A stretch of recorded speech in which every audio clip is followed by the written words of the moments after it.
umugisha benedari wacu Yesu Kristo. Imana umugisha mwinshi wo kwitanga no kwemera gukorera umwami wacu Yesu Kristo, kuko nta wakoreye Uwiteka ngo yikorere amaboko. Uwiteka ahemba, kandi iyo ahembye ahemba neza. Niyo mpamvu ko twitanze twemera kwiyamamariza gukorera uwo mwami. Reka rero duhaguruke bwo kubaha Imana yacu.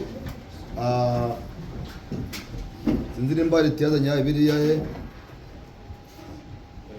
yaza kwegera hino turi igitabo cya Yesaya kugira ngo adusomere igitabo cya Yesaya 26 umurongo wa mbere ageze ku wa 5.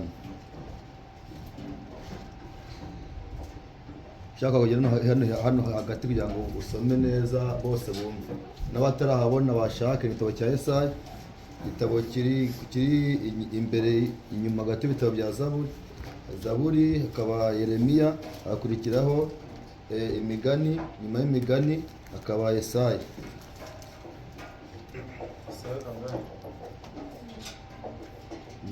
Inyuma ya Zaburi hari umubwiriza, imigani.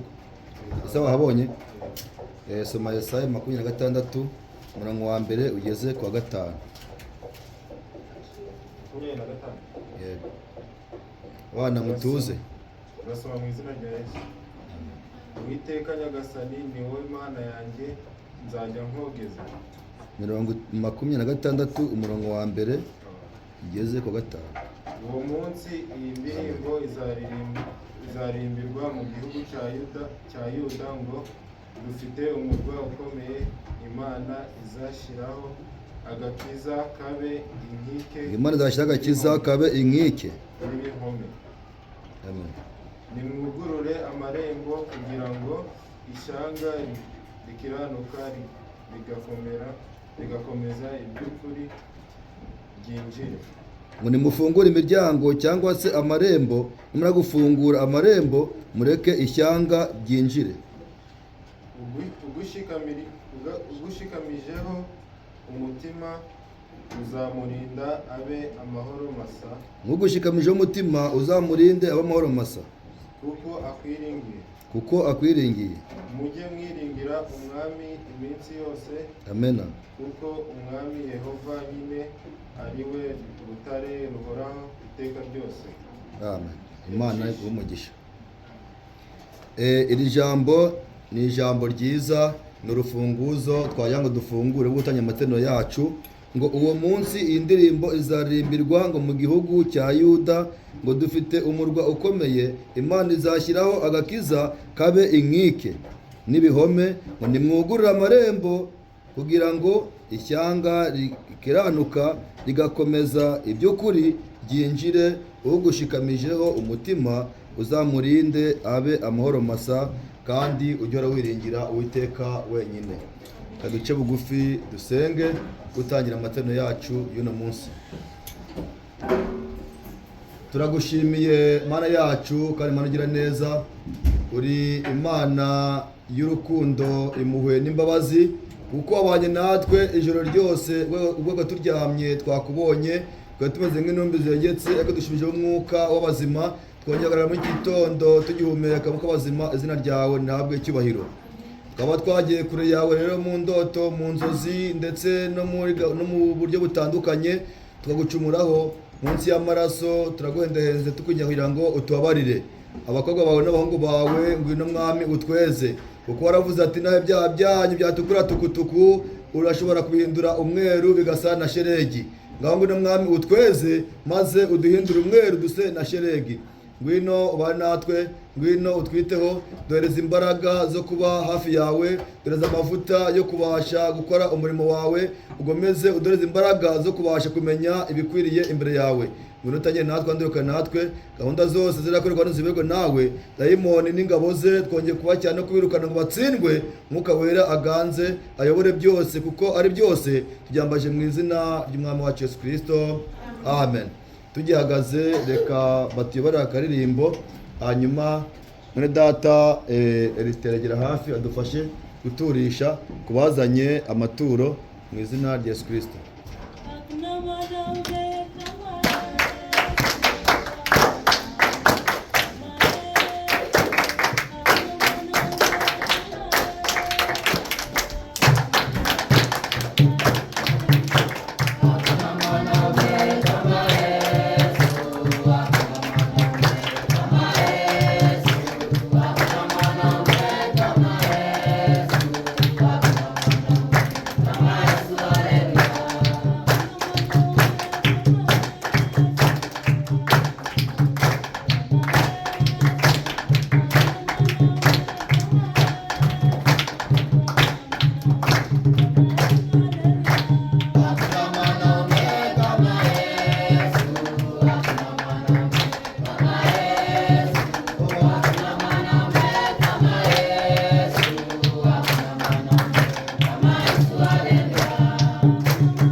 ushimwe mana warakoze ushimwe mana we warakoze.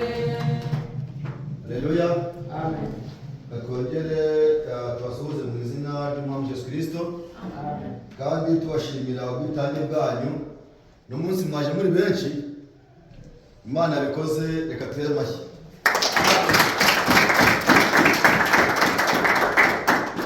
Simbizi rero nimba twese turi ba nyir'urugo, turi ba rusange cyangwa n'abashyitsi, narababaye cyane. Nani mubibona? Imana yacu rero ishimwe, nubwo dusa n'abagiye kwicara kure hagati mugasigaho umwanya, ariko nta kibazo. Icy'ingenzi ni uko muza kuba muri kunyumva, sibyo? Tuba twumva icyo Imana yatuzinduye uyu munsi. Nagira ngo rero tutabatindije, kuko tumaze iminsi mu magambo meza, twaganiriye amagambo atari make. Mwene data utamuriza abaganiriza amagambo atari make, ndetse n'ejo bundi twabwa n'umukozi w'Imana Asher nabaganije amagambo atari make, ndetse ahandi hari ibibazo n'ibisubizo abashoboye kubaza, abafite ibibazo runaka bitandukanye bakabaza ibibazo ndetse bagasubizwa, kuko ni byiza ko wakora ikintu cyangwa ukajya mu kintu ukizi. Amen. Sibyo byiza? Burya ikintu utazi ntukazagikora, ikintu utari shuwa nacyo uvuga ko kino kintu ni cyiza ni kibi, gikore gireke. Zamaze muri kinge shuwa ko icyo kintu ari cyiza, Imana itagucira urubanza cyangwa abantu batagucira urubanza. Urebe se ibyo bintu binejeje Imana, binejeje abantu. Gusobanurira amagambo atubwira ati kwihangana muri byose, sibyo? Aho twaganiriye kwihangana muri byose, tureba ko abana b'Imana bagomba kwihangana, kandi niba ari ibibazo akabitugerageza, tugomba kumenya ko ibigeragezo mu isi bitazabura kubaho, ariko dushobozwa n'iki? No kwihangana.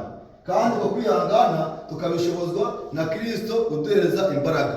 Uko na Paulo reka avuga ati ntabwo ari njye, ni Kristo muri njye. Ntabwo ari njye, ahubwo ibintu byose mubona nkora ntabwo mbikora ku bushobozi bwanjye cyangwa ku buhanga bwanjye, ahubwo ni Kristo umpa imbaraga.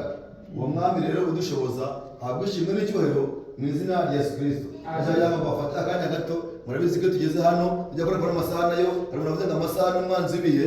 Burya amasaha nayo arirukanka, kwa kundi wowe wicaye cyangwa kundi uhagaze, kwa kundi utari gukora, ariko amasaha yo umunota isegonda ku segonda isa bigenda. Ujya kubona mu kanya gato iminota yatugendanye, ariko bari byinshi tukaganira, sibyo?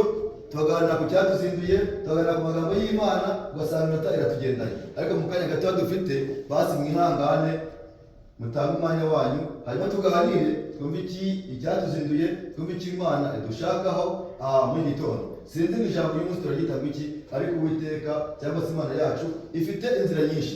Ibyo njyewe nashoboye, Imana yabishoboye. Ibyo udashoboye tabaza Imana, Imana yabishoboye. Imana ni byose.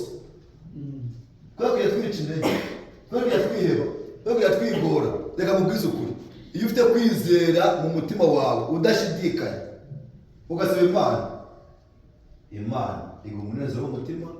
Amen.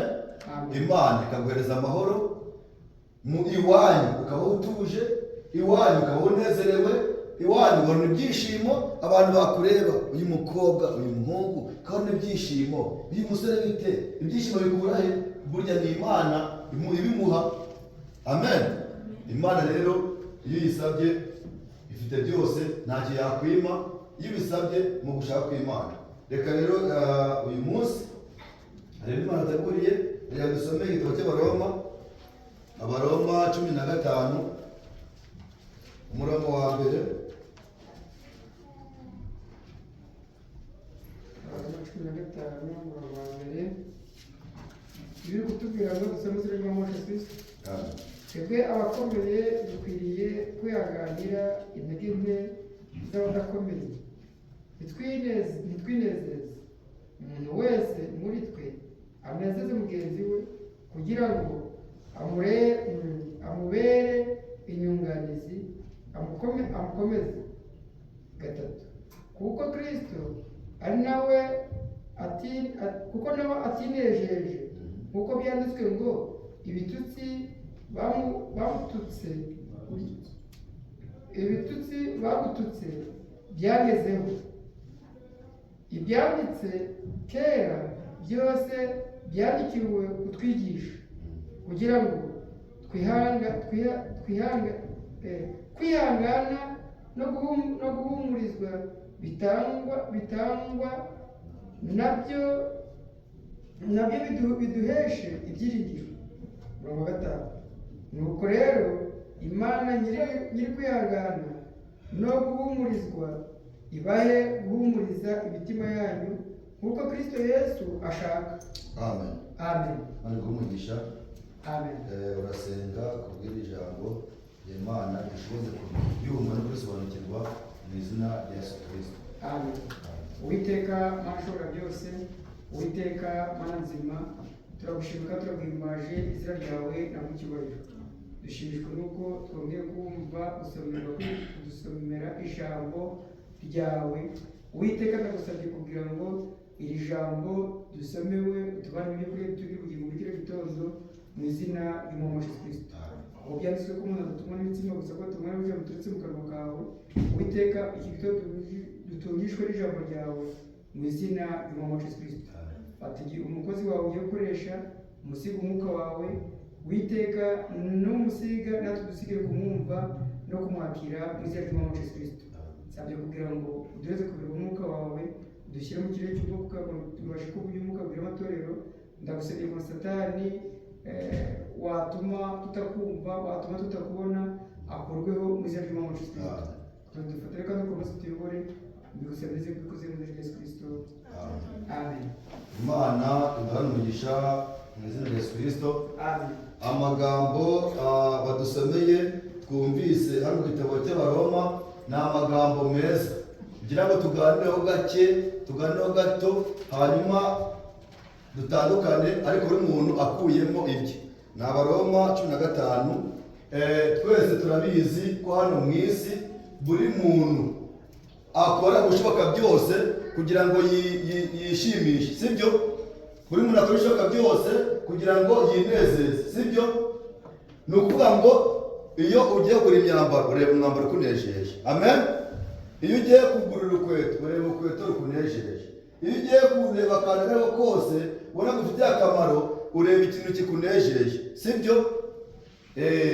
Ariko nanone kigufitiye iki akamaro. Noneho ijambo ry'Imana mwumve ko ritandukanye n'ibyo abantu batekereza, ijambo ritandukanye n'ibyo abantu bibwira. Amen. Najya ngende gahoro nubwo twafata iminota mike ariko mu nyumve. Amen. Naba ari nge aho murebe Kristo.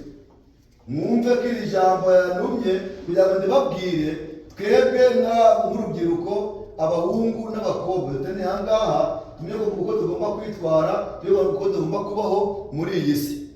Imibereho yawe ibinejeje Kristo, ubuzima bwawe ubuhereze Kristo, imyambarire yawe ibinejeje Kristo, ndetse ukuntu witwara naba ari wowe ntukore kugira ngo winezeze, ahubwo ukore kugira ngo unezeze Imana. Amen.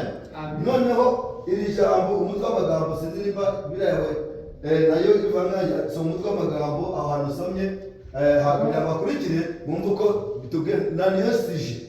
Ni ukuvuga ngo sije kubabwira ni ikivuga ko kutinezeza hari impamvu, ariko kutinezeza hari impamvu. Umutwe w'amagambo uvuga ngo Yesu niwe cyitegererezo cyacu cyo kutinezeza. Amen. Ngo iki? Cyo kutinezeza. Yesu niwe cyitegererezo cyacu cyo kutinezeza. Bavuga turi kwinezeza.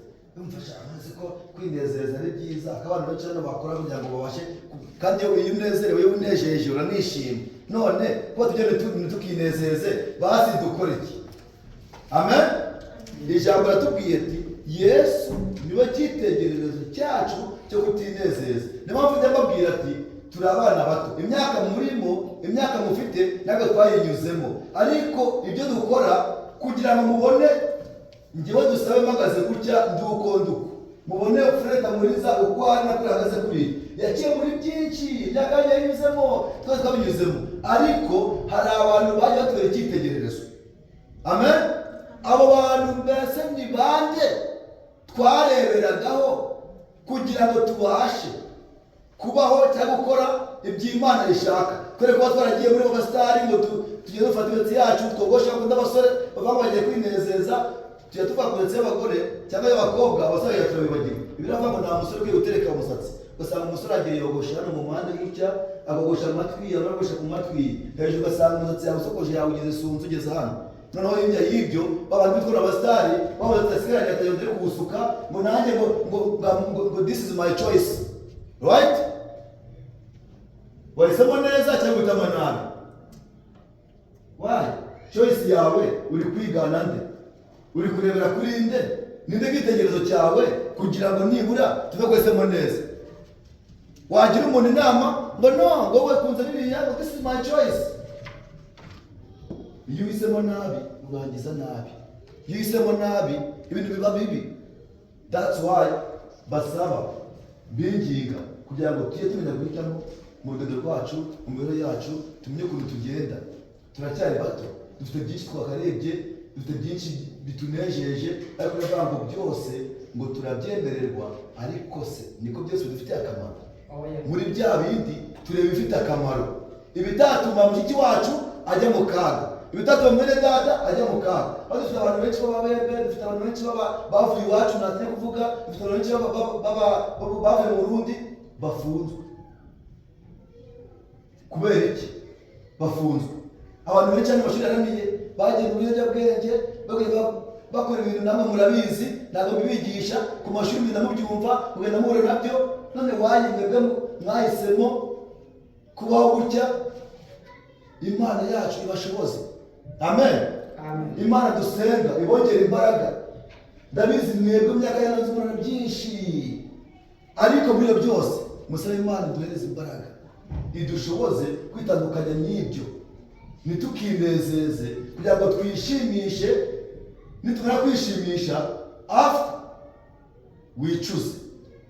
Ikintu kwicuza bakizi, kwicuza kwa kunduka ikintu wabona ingaruka zacyo wagashimijwe inyuma, ntabwo nabyongera bitaraba. Rero hitamo neza kugira ngo tutazicuza, right? Hano ijambo ry'Imana ati ngo kuri murongo umuntu wese muri twe, amen, ku murongo wa 2 murabyumva neza, umuntu wese muri twe anezeze mugenzi we. None kuvuga ngo kubaho kwanjye, imikorere yanjye, kuba nambanye, kuba ndiho, ni ukuvuga ngo ugomba kuba bikunejeje. Niba bitakunejeje ukaba wabigaye, zero, right? Ibyo mubyumve neza. Ndabizi agomba kuba mu bibazo, ariko mubyumve. Bibiliya ivuga ngo umuntu abera mugenzi we, ntabwo twabisoma ngo reka tube kuri 2 kugira ngo masoze mu byumve. Umuntu wese muri twe anezeze mugenzi we kugira ngo amubere inyunganizi. Amen. Kugira ngo amubere inyunganizi, imibereho yawe n'iyanjye unyunganire, mwunganire.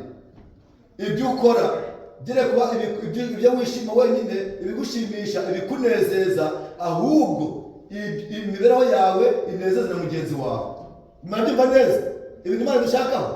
Iyo kintu kirakomeye nyama kubyemera. Kababwiza ukuri, hano ndabizi mushaka gusohokana buri muntu afite ikibazo, ariko ibibazo mwibaza musabe Imana ifite ibisubizo. Amen. Buri muntu ibyo akora, imibereho yawe binezeze umuturanyi wawe, binezeze mugenzi wawe, binezeze umubyeyi wawe, binezeze Imana yawe. Amen. Ibyo ngibyo ni Imana dushakaho, kugira ngo buri muntu wese abere mugenzi we inyunganizi. Nose ngo wambere inyunganizi utanejeje, ni mushiki wanjye nishime kutine amena. Voilà, bonye Imana yakoze kari byiza, yaduhaye umuryango, yamayitiye like my brother, yamaye mushiki wanjye Sara, yamaye mushiki wanjye, yamaye mushiki wanjye Diembe, yamaye mwese twese hano tukaba turi iki, turi umwe, kandi ibyo tubikore mu rukundo. Amen. Iyo byose biravuga hano mu gitabo cy'Abakorinto 11 ngo naho navuga indimi nk'iz'abamarayika, ngiye dusanga nafata amafaranga yanjye yose nayatanga kugira ngo nyize umuntu, ariko nafite urukundo cyo gukiza umuntu. Hari inyungu nshaka, hari ibintu nkeneye, baga amafaranga hari izindi nyungu, ariko aravuga ngo ibyo byose kubikora n'urukundo zero, ni ubusa. Abo nimba twese dukundana tukaba twumva ko turi umwe. Rero mushiki wanjye, my sister, my brother, tube umwe kandi mu rukundo. Ibyo nkora bikunezeza. Amen. Nitukinezeze kuko ijambo ry'Imana rivuze ati Yesu Kristo niwe cyitegererezo, amen, cyacu cyo kutinezeza. Reka dusome igitabo cy'Abakorinto kugira ngo dusoze, nitofata umwanya munini, ndabizi murabyumva kandi ndabashimiye cyane mu izina ry'Umwami wacu Yesu Kristo. Abana, amen, abumva ijambo ry'Imana bakemera kujya mu murongo w'ijambo ry'Imana, avuga ati ibi koko ntabwo ku ruhande rwanjye ntakabishoboye, ariko ijambo Kristo nemere mfate umurongo w'ijambo ry'Imana, ibindi byari Imana izabikora. Burya ni ukuvuga ngo umwana w'Imana iyo umaze guhitamo neza ugafata umurongo wo kubatizwa, erega burya iyo umaze kubatizwa umaze no kuba umuntu mukuru. Murabyumva neza? Umaze kuba umuntu mukuru kandi wahisemo neza, ibindi bihari Imana, wowe ntacyo ushoboye ariko Imana ishobora byose. Twe ntacyo twashobora. Ngiye dusaba mvuze ngo reka nkoreshe imbaraga zanjye ndwanire ijambo, ndwane kugira ngo nigire mu gakiza, ntabwo nabigeraho, ariko Imana indwaniriye ikampamagara ikanshyiramo, najyamo kandi nabikora neza kuko Imana ari yakize mu murimo wayo. Amen. Niyo mpamvu twebwe tureke choice zacu, amarangamutima tuyakureho, dukore ibyo Imana ishaka. Ukunde mugenzi wawe uko wikunda, ibintu ukora, ibyo uvuga bibe ibifasha mugenzi wawe. Niyo mpamvu hano njya ngo dusome Abakorinto, ndi gusoza Abakorinto kugira na abambere, Abakorinto bambere 14, duhere ku murongo wa 14 n'ubundi. Abakorinto ni abambere bari inyuma yaje twasomye umubaro inyuma gato. Dusome bizatuma iyo nsenga mu rurimi rutamenyekana, umwuka wanjye urasenga, ariko ubwo bwenge bwanjye ntibugira icyo bunyungura, ntibugira icyo bwungura abandi.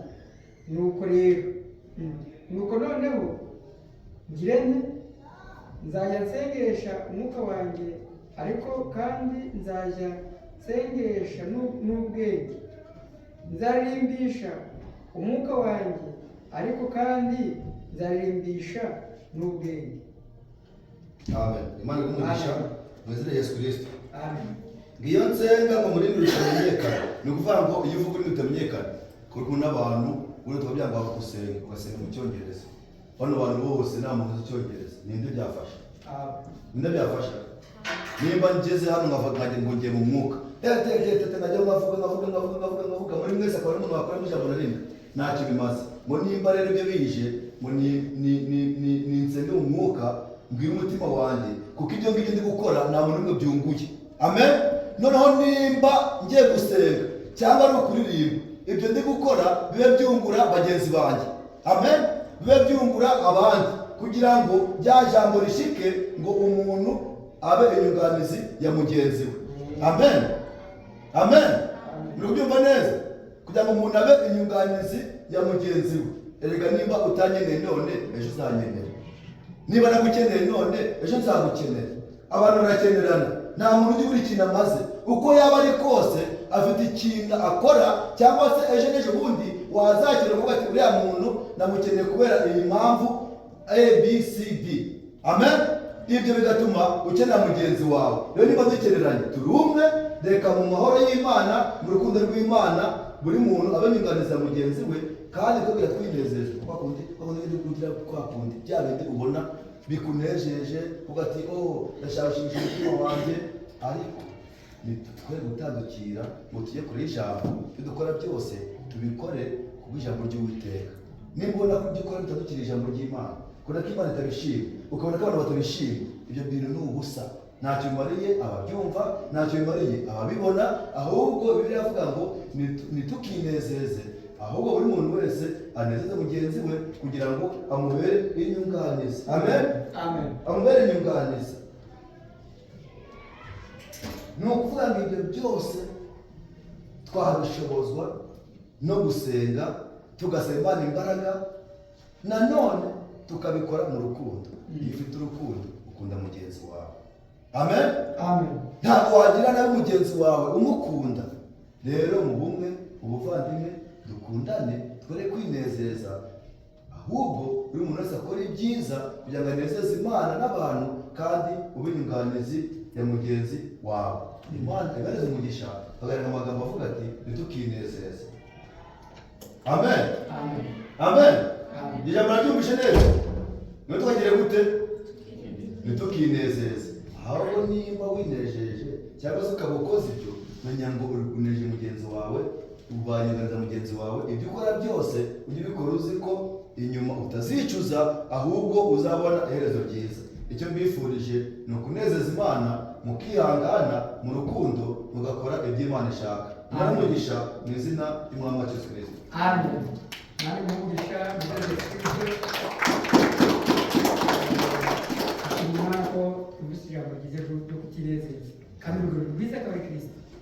Kristo ntabwo yinejeje, ahubwo we ibyo yakoraga byari byo kutunezeza twebwe, akababazwa tukababarirwa. Kumara ko kunezeza turimo akaba turimo. Rero Imana umugisha mu izina ry'Umwami wacu Yesu Kristo. Amen.